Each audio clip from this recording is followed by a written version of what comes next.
네, 오늘도 한번 좀 녹음을 해보려고 발버둥 치고 있습니다.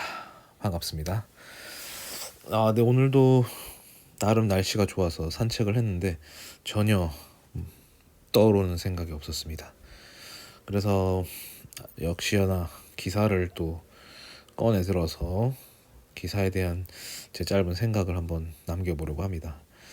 근데 하필 또 제 눈에 띈 기사가 그렇게 썩 밝은 내용의 기사가 아니라서 이번에도 조금 무거운 이야기가 좀 될 것 같기도 하고, 무거운 이야기를 하다 보면 조금 말을 가려서 하려다 보니 말이 좀 어물쩍어물쩍 나올 경향이 보일 것으로 생각이 됩니다. 일단 기사는 주간경향에서 올렸던 5월 20일자 기사고요. 약간 기획 기사라고 할 수 있죠. 그러니까 짧은 내용이 아니고 조금 깁니다. 뭐 내용은 대체로 이제 돌봄의 비극, 이제 장애 아들을 이제 40년간 돌보다가 결국 극단적인 이제 행동을 통해서 결국 존속 살인을 하게 된 이제 부모의 이제 기사를 통해서 이제 한 사건을 통해서 이게 벌어지는 현 세태에 대해서 이제 기사 형식으로 다루고 있습니다. 뭐 기사는 나중에 제가 링크를 통해서 간단하게 살펴보면 되겠고요. 뭐 기사를 소개하려기보다는 오늘날 일어나는 이제 돌봄에 대한 그 장애를 가진 이제 자녀를 둔 부모들이 겪고 있는 그런 현실에 대해서 조금 제 생각이나 이런 것들을 다뤄보고자 합니다. 그래서 참 저도 공익근무, 제가 군대를 안 가고 공익을 갔었는데요. 그때 이제 장애 아동을 돌보는 어린이집에서 일을 했습니다.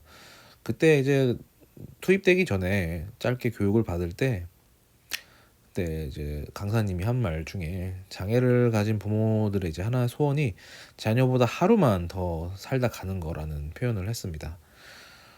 그러니까 자녀가 장애를 가졌을 경우에 보통 이제 그러니까 자립해서 살아갈 수 있는 자녀들이 몇 없습니다. 뭐 그나마 다운 증후군 정도 친구들이 조금은 이제 기본적인 일을 한다던가 이런 경우가 있고요. 좀 낮은 정도의 지적 장애, 그러니까 뭐 너무 심하지 않은 그 정도도 많이 힘들지만 그냥 단순적인, 그러니까 그 자립이라고 하기 조금 어렵지만 그래도 어느 정도 사회적인 활동을 조금은 할 수 있는데 그마저도 사실 계속 돌봄은 부모의 짐으로 남아 있죠. 짐이란 표현이 조금 죄송할 수도 있는데 아무튼 그렇습니다.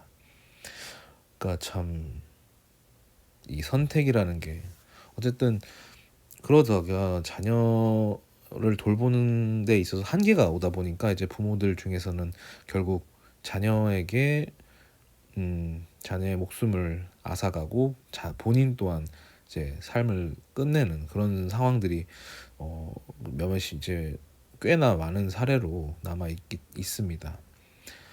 이런 상황을 두고 보통은 예전에는 보통 동반 자살이라는 표현을 했는데 이제는 그렇게 표현하지 않죠.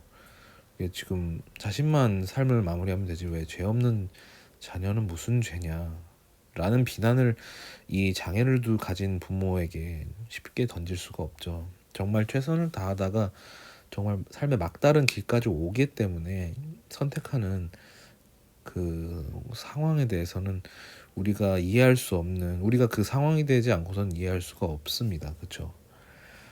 그렇다고 이제 좀 뭐 우리나라 복지제도 이용하면 되지 않냐, 장애 시설도 있고 살아갈 수 있게끔 하는 시설 있지 않냐, 알아보지 않으면 되지 않냐 이런 말 많이 나오겠지만 우리나라 그 복지제도에 대한 시선, 사실 눈먼 돈이라고 생각하고 또 예산 줄여야 된다고 생각하는 사람들 많습니다. 그리고 이게 또 복지라는 게 심사도 일단 들어가야 되는 부분이고, 심사가 들어간다고 해도 100% 지원되는 게 아니고 일정 부분은 부담을 해야 되는 방식이잖아요.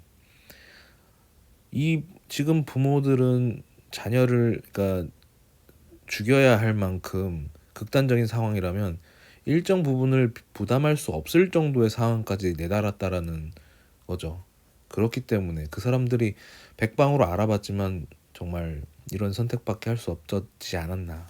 그러니까 복지라는 게 결국 아직도 사각지대가 많다는 거를 알 수 있는 내용들이죠. 이 기사를 통해서. 사실 그렇고요.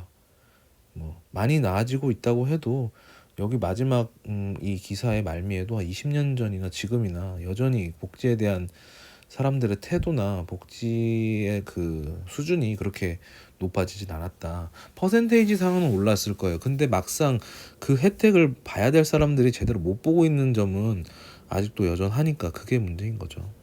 사실 이 기사에서도 다루진 않았지만 예전에 한창 그 영케어러라고 해가지고 이제 반대로 젊은 이제 청년들이 이제 나이 드신 뭐 할머니가 될 수도 있고 뭐 몸져 누워 있는 부모님을 돌보기 위해서 어떻게 보면 자신의 미래를 포기하고 그 돌봄으로 인해서 어떻게 삶이 저당 잡히는 그런 세태가 있는데 이것 또한 복지의 사각지대라고 봐요. 그러니까 돌봄이라는 거는 분명히 우리가 가족이라는 이제 울타리를 혹은 공동체라는 이제 단위를 형성하면서 만들어낸 어떤 행위인데, 그러니까 당연히 있어야 되는 부분인데 이제 가족도 해체되고 공동체도 해체되고 그러니까 원자 단위로 이제 사회가 쪼개지다 보니까 이 돌봄이라는 시스템을 국가 단위로 복지제도로 이제 정착을 시켜야 되는데 아직도 돌봄은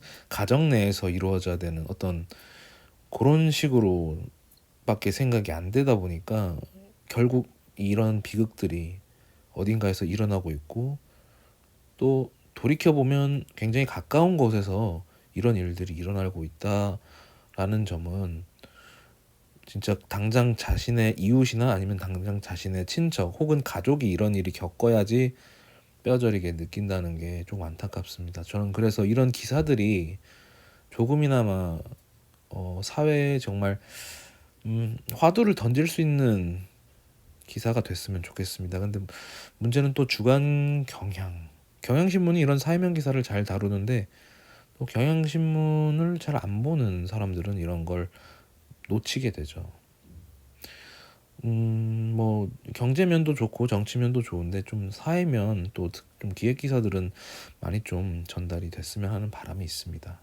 그래서 제가 아무래도 더 사회면 기사에 집착을 하고 있는 건 아닌가 싶어요. 그리고 또 무거운 주제를 억지로 끄집어내서 말주변도 없는 제가 이런 거를 굳이 다루는 이유도 결국은 누구 하나라도 진짜 벽에다가 진짜 피를 토하는 심정으로 이게 짓거린다는 마음으로 좀 전하는 것 같아요. 저는 이런 류의 내용을 그냥 못 지나가는 좀 그런 게 있더라고요. 오지랖인 거라고 말해도 할 말은 없지만 아무튼 조금 껄쩍지근한 두 번째 기사도 이렇게 마무리를 해봤고요.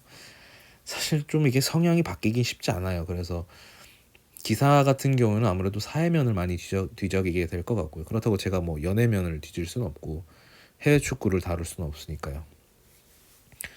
그리고 책 같은 경우도 요즘 이제 그러니까 도서 원작의 영화화된 작품 위주로 좀 보고 있는데 이런 것들 좀 많이 소개해 주려고 하는데 약간 타이밍이 안 맞긴 하네요. 그래도 준비된 게 몇 개 있으니까 한번 조금씩 꺼내 보도록 하겠습니다. 그러면서 동시에 또 잡생각이 정리되면 또 이야기를 나눠보도록 하겠습니다.